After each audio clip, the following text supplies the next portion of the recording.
Hey everyone, in this video I'm going to review the commercial chef countertop microwave. The commercial chef countertop microwave is made for people who want a simple and reliable microwave without too many features. It's small, easy to fit on any counter, and works well for everyday tasks like heating leftovers, warming drinks, defrosting frozen food, or making quick meals. Because of its compact size, it's great for small apartments, offices, dorm rooms, or kitchens where space is limited. It uses standard microwave heating, which warms food quickly by heating the moisture inside. This makes it very handy for things like soups, rice, vegetables, or anything you need to heat fast. Microwaves like this save time and are more energy efficient than using a stove or oven for small tasks.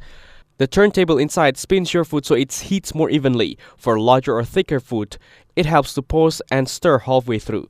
Just a normal tip for pretty much any microwave. One thing people appreciate about this commercial chef model is how easy to use it. It doesn't have complicated buttons or advanced cooking programs. Instead, it offering simple controls for the timer and power level. If you just want to heat your food without dealing with too many settings, this is perfect. It performs very well for daily needs like reheating, warming, and defrosting.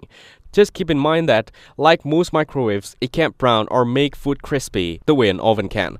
So while it's great for quick meals, it isn't made for baking or roasting. The lightweight design also makes it easy to move around, and its low power use is good for small households or anyone who wants an efficient appliance.